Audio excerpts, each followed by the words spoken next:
عالمی مدنی مرکز فیضان مدینہ میں قائم مرکزی جامعۃ المدینہ میں اسلامک فائنانس کورس کا انعقاد کیا گیا، جس میں دارالفتاء اہل سنت کے مفتیان کرام کے علاوہ بینکنگ اور فائنانس کے ماہرین نے شرکت کی۔ 3 ماہ کے اس اسلامک فائنانس کورس میں چارٹرڈ اکاؤنٹنٹ، فائنانس اور اکاؤنٹس پروفیشنلز بھی شریک تھے۔ مفتی علی اصغر اتاری سمیت دیگر ماہرین نے شرکاء کے اسلامک فائنانس کورس میں کرنسی کا لین دین، LC کی رقم پہلے وصول کرنا اور بینکوں کے مختلف اقسام سمیت سود کی مثالیں، بینکوں میں ہونے والے معاہدے اور اسلامی بینکوں کی ٹریجری کے علاوہ دیگر اہم عنوانات پر رہنمائی کی۔ کورس میں شریک پروفیشنلز نے مدنی خبروں سے گفتگو کرتے ہوئے بتایا کہ اسلامک فائنانس کورس سے اسلام کے معاشی نظام اور اسلامی معیشت کا طریقہ کار سمجھنے میں مدد ملی۔ اس کے اندر ہم نے بہت سی چیزوں کو سیکھا ہے، مثلا کاروبار کے، تجارت کے یا معاشیات کے یا زندگی گزارنے کے جو اسلوب اور طریقے بتائے ہیں، تو ان کو سیکھنے کا یہاں موقع ملا۔ جو بنیادی چیزیں تھیں اسلامک فائنینس سے متعلق، اس کا ایک بہت اچھا اجمالی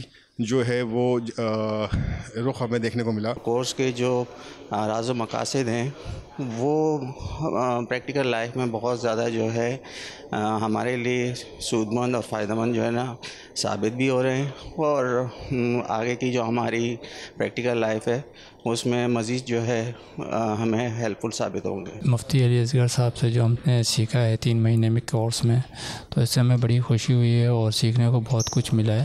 بہت اچھا کورس رہا، بہت اچھے ماحول میں پڑھایا گیا، مفتیان کرام اور دیگر پروفیشنلز بھی آئے یہاں پہ، اور الحمدللہ بہت اچھے طریقے سے ہماری تربیت کی گئی۔ ایک بہترین کورس تھا، پریکٹیکلی جو لوگ کام کر رہے ہیں ان کے لیے بہت زیادہ ہیلپ فل ہے۔ عام زندگی میں جو ہماری خرابیاں لین دین سے متعلق، بہت ساری خرابیوں کو دور کرنے کا موقع ملا، بہت ساری چیزیں درست کرنے کا موقع ملا عملی زندگی میں۔